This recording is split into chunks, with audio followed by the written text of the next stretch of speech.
Welcome back to the Jonestead. Today is Saturday, November 8th, 2025. And the other day I did a video talking about the election results and specifically was talking about how New York City had elected a communist to be their next mayor.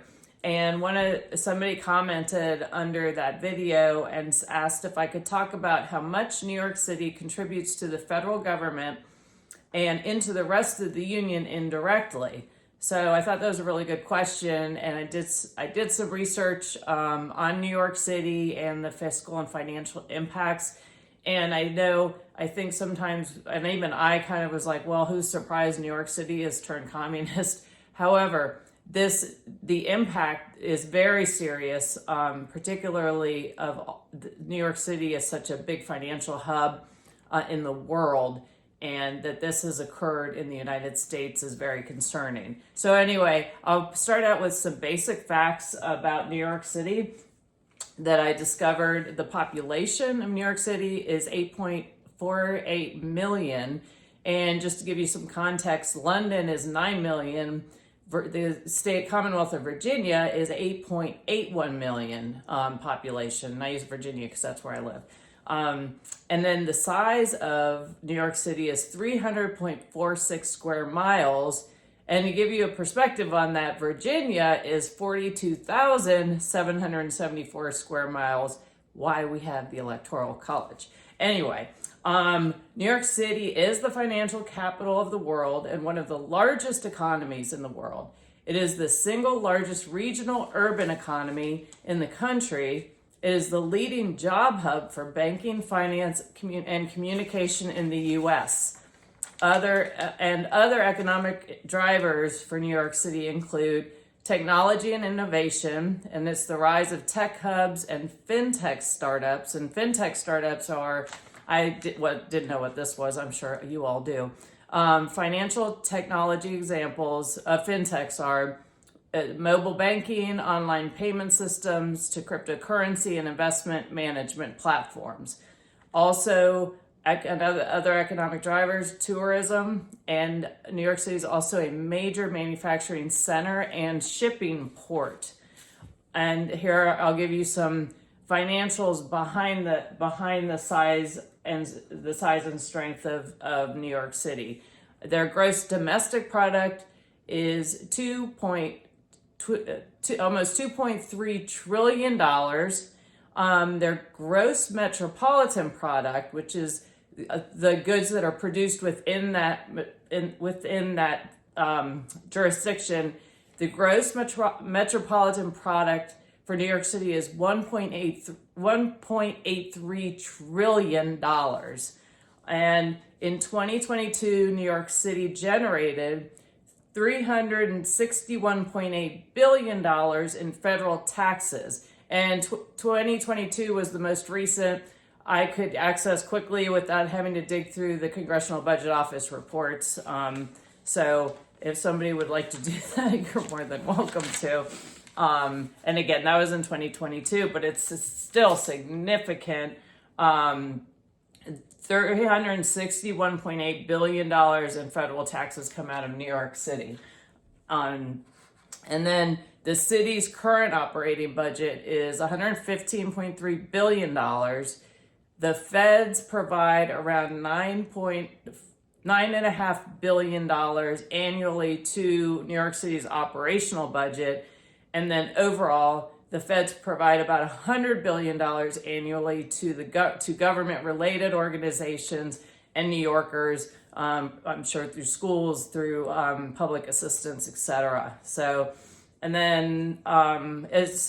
Anyways, you can see New York City is a major, as we all know, is a major player. And I think sometimes everyone just kind of rolls their eyes and, oh, well, he's a democratic socialist. What could go wrong? Because that's kind of what's been running the city. And those sectors overall seem to be producing. However, we've seen policies come in place that have made it more and more difficult for New York City to prosper and businesses to prosper.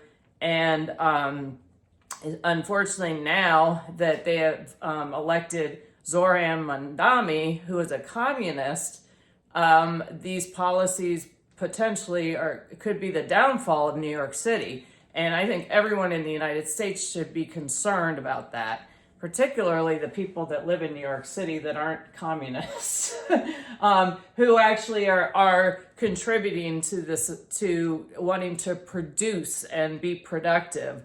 And so, when the outcome of this could really be, it's like throwing a wrench in the spokes of your bike's wheel. But let's take a minute and take a look at exactly, I wanted to look up and see, let's see here, sorry. So what does New York City's mayor actually control? And it says, and this is on MSN, it says, as the projected winner of New York City mayoral race, Queens Assemblyman Zoran Mamdani will become the chief executive of one of the biggest, most complicated cities in the world. It's a position that oversees a gigantic bureaucracy which impacts the daily lives and livelihoods of some 8.5 million people. And then it went on to say, the mayor of New York City has enormous powers, said political expert J.C. Palenko, a professor at the University of Mount St. Vincent in the Bronx. Not only do they supervise a staff of over 300,000 people, a budget over 120 billion, GDP of 1.3 trillion, that's bigger than 10 other cities. We're in the top 10 in the world, considering 1 million kids in our public schools, 10 million people at any given time, 30,000 cops, and it's a lot of power. And however, he's not a king. And you also have, so in order, for example, he can't just unilaterally raise taxes. It would have to go through the legislative process, but he has a lot of influence and arm twisting power, if you will. Now, Kathy, the governor of New York, Hochul, has opposed raising taxes because she doesn't want to lose industries to other locations. For example, what if the financial sector decides they want to relocate to some other state in the United States? That'd be a huge loss for New York City. But so her position, even though she campaigned with him, she's saying she would not support tax increases. He also has a city council that he has to contend with.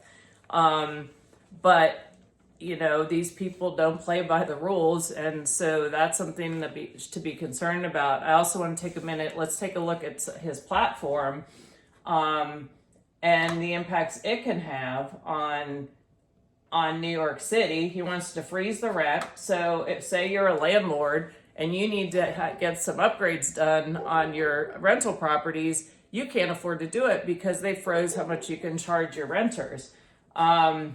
They want to build more affordable housing. That's big government gets in the middle of that, and it always ends up costing more than it should. Don't get me started on that.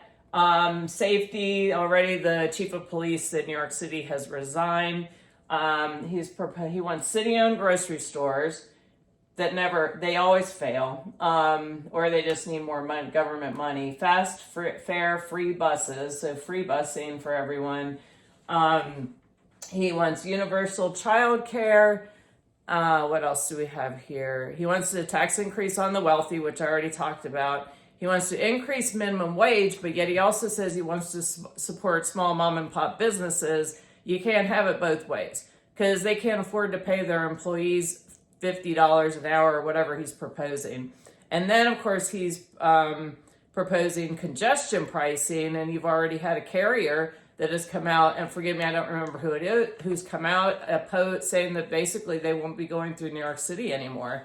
And that definitely can affect their port, getting things from the port, transporting out, just commerce in general. So again, I think it's very concerning that New York City elected this individual, and what he stands for is certainly not the way of the American people and the Constitution of the United States.